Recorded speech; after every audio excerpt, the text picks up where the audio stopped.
આદિવાસી કરી શકે, કોઈની તાકાત નથી અબોબો કરવાની.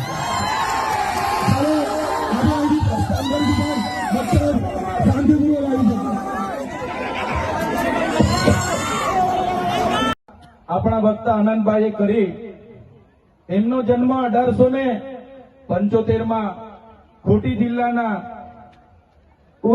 ઉલહત્તુ ગામમાં થયો. એક સામાન્ય પરિવારમાંથી એમણે તે વખતે જોયું કે અંગ્રેજો દ્વારા આપણા આદિવાસીઓની જળ, જંગલ, જમીન પર તરાપ મારવામાં આવે છે, આદિવાસીઓ પર કરવેરા નાખવામાં આવે છે.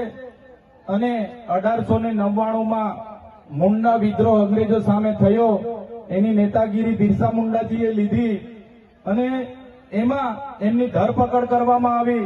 ઘમાસણ યુદ્ધો થયા, એક બાજુ તીરકમટા ભાલા, એક બાજુ ગોળીબાર થયું અને એમને જેલમાં પૂરવામાં આવ્યા. અને માત્ર 25 વર્ષની ઉંમરમાં જેલમાં એમનું મૃત્યુ થયું અને સેનામાંથી મૃત્યુ થયું છે. એના આજ દિન સુધી કોઈ પુરાવા આપણને મળ્યા નથી. ત્યારે સાથીઓ, આ બિરસા મુંડાનો ધ્યેય આદિવાસી સ્વાયત્ત રાજ, આદિવાસી સ્વતંત્ર રીતે સ્વમાનભેર શેરની જેમ જીવે એવો ધ્યેય હતો. તમને ને અમને બધાને ઇતિહાસમાં ભણાવવામાં આવ્યો. ઉત્ક્રાંતિવાદ, ચાર્લ્સ ડાર્વિનના ઉત્ક્રાંતિવાદના સિદ્ધાંતોમાં જણાવવામાં આવ્યું કે જ્યારે આ પૃથ્વી પર માનવી સભ્યતાનું ઉત્પન્ન થયું ત્યારે આદિમાનવ તરીકે સૌપ્રથમ પૃથ્વી પર આદિવાસીઓ આવ્યા.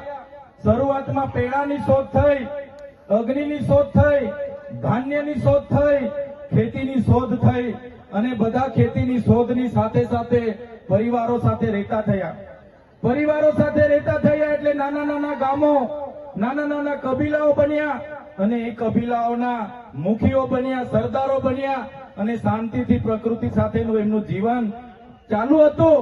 એ દરમિયાન આ દુનિયામાં સંપત્તિ માટે લડાઈ થઈ, સત્તા માટે લડાઈ થઈ, સ્ત્રીઓ માટે લડાઈઓ થઈ અને એમાં એ લોકોની જે સભ્ય સંસ્કૃતિ પોતાને માનનારા સમાજ દ્વારા આદિવાસી સમાજના એક કબીલા ઉપર આક્રમણો થયા. સામ દામ દંડ ભેદ નીતિ અંતર્ગત જ્યારે આપણો આદિવાસી સમાજના એ લોકો સરેન્ડર નહીં થયા તો યુદ્ધો કરીને આપણા કબીલાઓ છીનવાઈ ગયા અને આપણું શોષણ થયું, ઘર્ષણ થયું, જળ, જંગલ, જમીનો છીનવાઈ. અને તમે જોયું હશે આપણા દેશ પર બહારથી મુગલો આવ્યા, ડચો આવ્યા, હુણો આવ્યા, અંગ્રેજો આવ્યા, પોર્ટુગીઝો આવ્યા, ફ્રેન્ચો આવ્યા અને આ અંગ્રેજોએ પણ 200 વર્ષ આપણા દેશ પર રાજ કર્યું. એ ઇતિહાસથી લઈને આજ દિન સુધી આદિવાસીઓનું માત્ર ને માત્ર શોષણ થતું આવ્યું છે.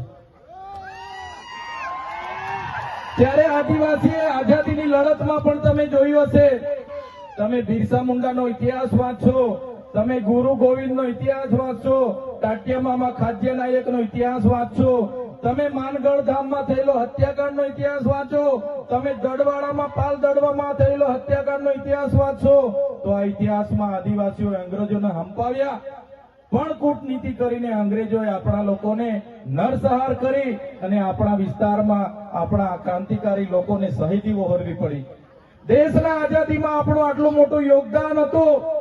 દેશ આઝાદ થયો, દેશમાં લોકશાહી આવી, લોકશાહીમાં દેશમાં બંધારણ બન્યું અને બંધારણની કલમમાં 244 13 આપણા વિસ્તારને 5મી અનુસૂચિ તરીકે જાહેર કરવામાં આવ્યો. એ જ પ્રકારે દેશના આસામ હોય, સિક્કિમ હોય, મિઝોરમ હોય, નાગાલેન્ડ હોય, મેઘાલય હોય, તમામ રાજ્યોને અનુસૂચિ 6 અંતર્ગત સમાવેશ કરવામાં આવ્યો. ત્યારે અનુસૂચિ 6 ત્યાં લાગુ કરવામાં આવી અને ગુજરાતમાં આજ દિન સુધી અનુસૂચિ 5 લાગુ કરવામાં નથી આવી. અને આ સત્તામાં બેઠેલા લોકો અનુસૂચિ 5 લાગુ હોવા છતાં પોતાનો સત્તાનો દુરુપયોગ કરીને આદિવાસીઓની જમીનો છીનવી રહ્યા છે, આદિવાસીઓના ખનીજો છીનવી રહ્યા છે, કુદરતી સંપાદનો છીનવી રહ્યા છે. રોડના નામે, ડેમના નામે, આ વિસ્તારમાં કોરિડોરના નામે, જીએમડીસીના નામે, હાઇડ્રો પાવરના નામે, જીઆઈડીસીઓના નામે, સરકારી આવાસોના નામે, સ્ટેચ્યુના નામે આજે આદિવાસીઓને એમની જમીનો છીનવાઈ રહી છે. આજે આખા દેશમાં 80 લાખ આદિવાસીઓ વિસ્થાપિત થયા છે. એ આ સરકારો દ્વારા કરેલી દેન છે. સાથીઓ, આજે ગુજરાતમાં, આજે દેશમાં 8% આદિવાસીઓ છે.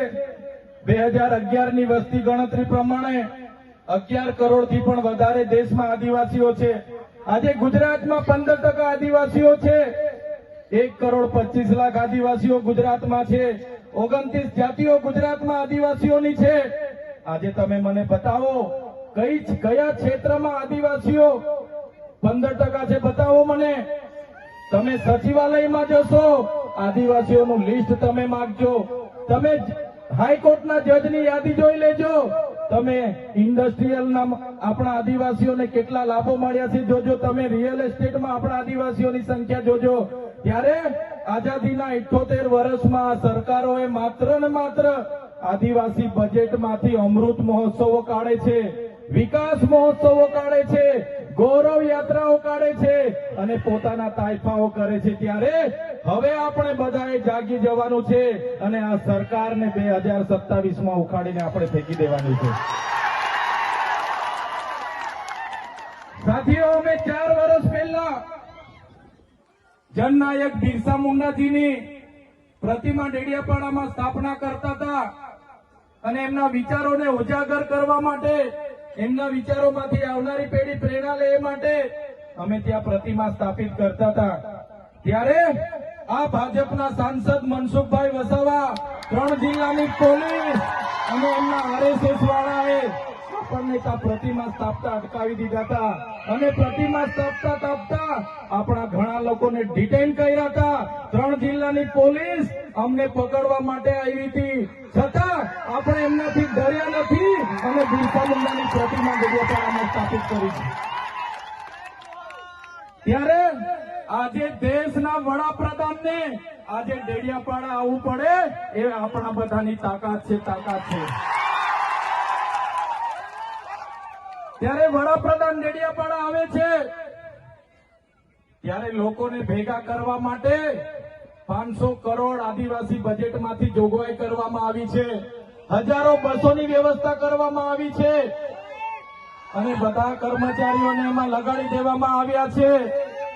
આજે ડેડિયાપાડાના ગામડાઓમાં ટીડીઓ ના મળે, તલાટીઓ ના મળે એવા ગામડાઓની ગલીઓમાં આ ગુજરાતના નાયબ મુખ્યમંત્રી, એમના મંત્રીઓ, એમના સાંસદો, એમના ધારાસભ્ય ડેડિયાપાડાના ગલીઓમાં 4 દિવસથી ફરે છે. જે લોકો એસી ચેમ્બરોમાંથી બહાર નહોતા આવતા, જે લોકો ગાંધીનગરમાં પડે ફતારીએ રહેતા હતા, એ લોકોને ગામડે ફરતા કરી દીધા. એ આપણી બધાની તાકાત છે ભાઈઓ. ત્યારે નરેન્દ્રભાઈ મોદી આપણા કુળદેવી માતાના દર્શને જવાના છે. દેવમોગરા એ મહારાષ્ટ્ર, મધ્યપ્રદેશ, ગુજરાત અને રાજસ્થાનના લાખો લોકોનું આસ્થાનું કેન્દ્ર છે અને દેવમોગરા જઈને રાજનીતિ જયારે કરવા માંગે છે ત્યારે નરેન્દ્રભાઈ મોદીને હું આ મંચ પરથી કહેવા માંગુ છું, તમને જો આદિવાસીઓ માટે હિત હોય તમે દેવમોગરા જજો, તમે હિજારી લઈને આવજો, તમે મવડાનો ચોખ્ખો દારૂ 1 બોટલ લઈને આવજો, તમે એક મરઘો લઈને આવજો, 1 બકરો લઈને આવજો. દર્શન કરીને એની પ્રસાદી કરીને તમે ત્યાં જ જમીને પછી જજો. ત્યારે અમે માનીશું કે તમે આદિવાસીઓના હિતેચ્છુ છો. તમે આદિવાસીઓ માટે આજ દિવસ સુધી તમે 24 વર્ષથી રાજનીતિમાં છો. આગળ મુખ્યમંત્રી હતા, હમણાં વડાપ્રધાન છો. આદિવાસીઓ આજે શિક્ષક માટે આંદોલન કરે છે, શાળા માટે આંદોલન કરે છે, નર્મદાના પાણી માટે આંદોલન કરે છે, પોતાની જમીનો બચાવવા આંદોલન કરે છે, જીએમડીસી હટાવવા આંદોલન કરે છે, જીઆઈડીસીઓમાં રોજગાર માટે આંદોલન કરે છે. ત્યારે નરેન્દ્રભાઈ મોદીજીને કહેવા માંગુ છું, હવે અમે લડેંગે, જીતેંગે, જિંદાબાદ, મુર્દાબાદ આવેદન નિવેદન કરવા માંગતા નથી. હવે અમે લડવા માંગતા નથી. હવે ધરણા પ્રદર્શન બંધ, હવે આંદોલન બંધ.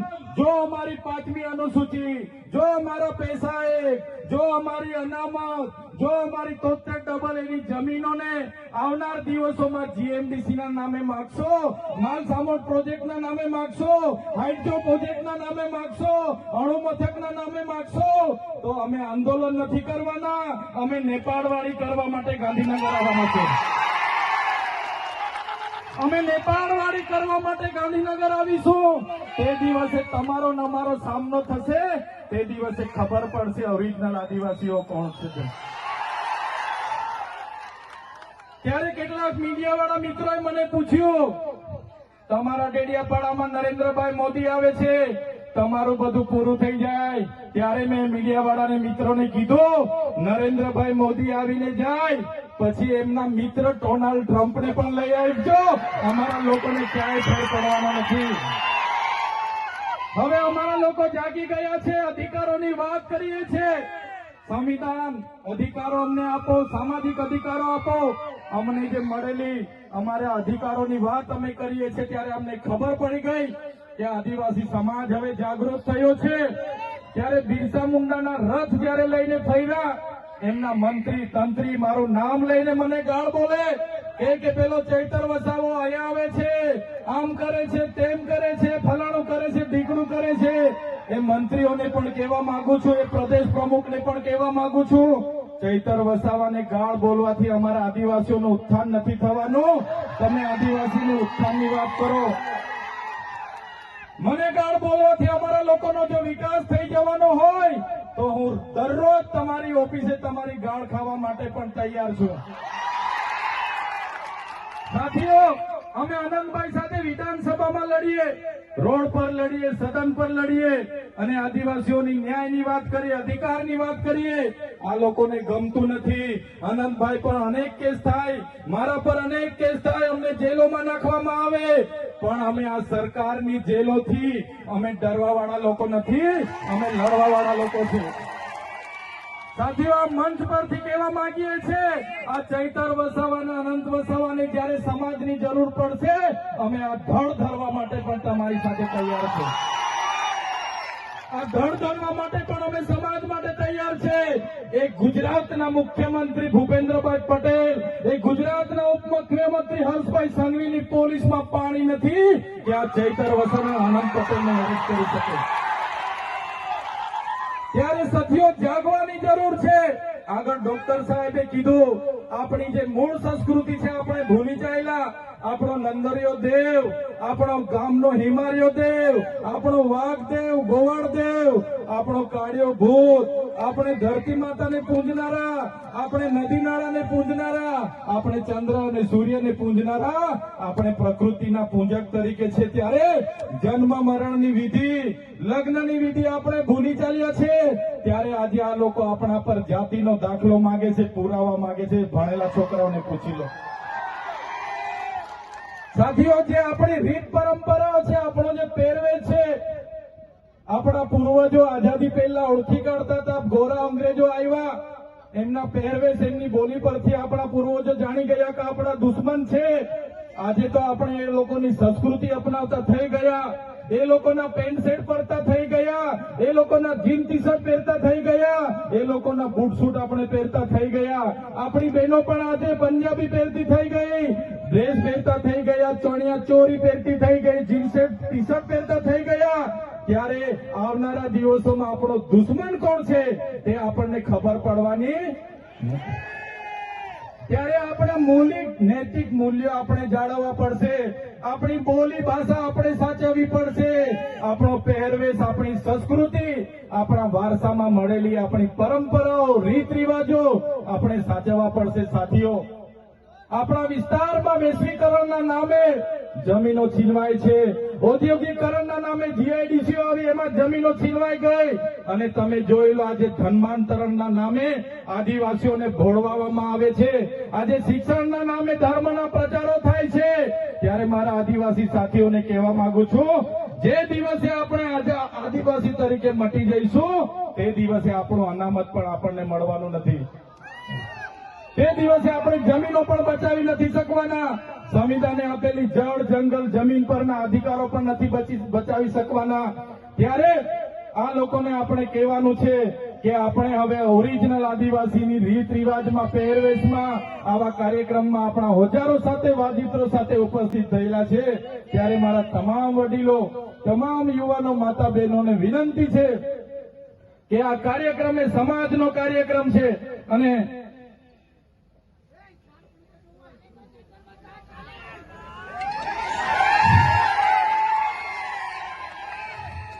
આજનો આ કાર્યક્રમ એ આપણી સમાજની તમે એકતા બતાવી છે. આજે ભાજપના એ નેતાઓને, ભાજપના એ મુખ્યમંત્રી, ઉપમુખ્યમંત્રીને અને ભાજપના એ વડાપ્રધાનને આ આદિવાસીઓની તાકાત આજે આપણે બતાવી દીધી છે. એ બદલ બધાનો ખૂબ ખૂબ આભાર. આ આપણી તાકાત છે અને જ્યારે પણ કોઈ જીએમડીસી ની વાત આ વિસ્તારમાં લઈને આવશે, જ્યારે પણ આ વિસ્તારમાં હાઇડ્રો પ્રોજેક્ટના નામે ગામડાઓ વિસ્થાપિત કરવાની વાત કરશે, કોરિડોરના નામે ગામડાઓને વિસ્થાપિત કરવાની વાત આવશે, માલસામોડ પ્રોજેક્ટના નામે ગામડાઓ વિસ્થાપિત કરવાની વાત આવશે, કે કેવડિયાની મારી બહેનોને હેરાન કરવાની વાત આવશે, તે દિવસે પણ આવો ઘોડાપુર આપણે પહોંચવાનું છે. તે દિવસે પણ ઘોડાપુર થઈને આપણે પહોંચવાનું છે. ત્યારે મારા સાથીઓ, મારા વડીલો, મારા યુવાનો, બાળકો, સૌ તમે પોતાના વિસ્તારમાંથી પોતાના રોટલા ખાઈને, પોતાના ભાડે થઈને તમે અહીંયા પહોંચેલા છો. ત્યારે આ તમારો ભાવ, આ તમારા અમારા પ્રત્યેનો પ્રેમ, આ તમારો સહકાર અમારી તાકાત છે. આજે અનંતભાઈ અને હું જ્યારે આવડી મોટી સરકાર સામે લડતા હોય, આ સરકાર પર પોલીસ છે, આર્મી છે, એમના કલેક્ટર છે, એમના એસપી છે, એમની કોર્ટો છે, એમનું તંત્ર છે, યંત્ર છે, મંત્ર છે, પણ અમારી સાથે દૂધ વધતું, ભેંસ દૂધ ઓછું આપે એના ખીલા બદલવાથી ભેંસનું દૂધ વધતું. આવનારા દિવસોમાં સરકારને કહીએ છે, મંત્રીઓ બદલવાથી અમારો કોઈ વિકાસ થવાનો નથી. 2027માં અમે સરકાર બદલી દેવાના છે. બદલી દેશું ને આપણે? તૈયાર છો બધા? ત્યારે આ સરકારને ખબર પડશે કે સરકાર બદલવા વાળા આવી ગયા છે. ત્યારે સાથીઓ, વધારે વાતો નથી કરતા, હજુ આપણે અહીંથી રેલીનું પ્રસ્થાન કરવાનું છે. આજે વડાપ્રધાન નરેન્દ્રભાઈ મોદીજી ડેડિયાપાડામાં આવે છે એમ કરીને પરવાનગી તો માંગવાની હોતી નથી અમારે, છતાં પોલીસ વિભાગ અને વહીવટી તંત્ર દ્વારા કહેવામાં આવ્યું કે જેમ બને તેમ પ્રોગ્રામ પતાવજો. ત્યારે એમને કહેવા માંગીએ છીએ, અમારો જે વડાપ્રધાનનો કાર્યક્રમ છે એમાં આગળ કીધું એમ પોલીસ 7000 છે, આંગણવાડી કર્મચારીઓ આ લાભાર્થી તે લાભાર્થી કરીને ભીડ કરશો, પણ આ ઓરિજિનલ આદિવાસીઓની ભીડ જોઈ લો, એ જ અમારી તાકાત છે. ત્યારે સાથીઓ, ભગવાન બિરસા મુંડાની જે ઉપદેશો હતા, એમના જે વિચારો હતા, એમણે પોતાનું 25 વર્ષમાં પોતાનું જીવન આપણા માટે સમર્પિત કરી દીધું. આપણે બધા એમના વિચારો, ઉપદેશો અહીંથી લઈને જઈશું. આપણી અસ્મિતા બચે, આપણી સંસ્કૃતિ બચે, આપણા રૂઢિ પરંપરા બચે, આપણા નૈતિક મૂલ્ય બચે, એ સૌની જવાબદારી છે. સાથે સાથે ઘણા યુવા વર્ગ અહીંથી મને સાંભળે છે, એ યુવા વર્ગને પણ હું અપીલ કરું છું, તમારો આ સમય તમારો કેરિયર બનાવવાનો છે. વ્યસન અને ફેશનને હાલ પૂરતા સાઈડ પર મૂકી દેજો. તમારું પહેલા કેરિયર બનાવો, પછી આપણે આવનારા દિવસોમાં બધું જોઈ લઈશું. એટલે મારા તમામ સમાજના લોકોને અપીલ કરું છું, આ સરકાર આપણને ભણવા ના દે, આ સરકાર આપણે રોજગારી ના આપે, છતાં આપણે બધાએ સાથે મળીને આવનારા દિવસોમાં આપણા સમાજને દિશા આપવાનું કામ કરવાનું છે. ત્યારે યુવાનો આ વાતને પણ ધ્યાનમાં રાખે અને બધા જ આપણે આપણી ભગવાન બિરસા મુંડાની જે પ્રતિમા છે ત્યાં ફૂલહાર કરવા માટે રેલી સ્વરૂપે જવાનું છે. ત્યારે બધા જ લોકો, વડીલો, માતા બહેનો, બધા જ લોકો આ સાંસ્કૃતિક કાર્યક્રમોમાં ઢોલ, નગારા, વાજિત્રો સાથે સહભાગી બનો અને આ આપણી રેલીનો કાર્યક્રમનો હવે શરૂઆત કરીએ. જય આદિવાસી.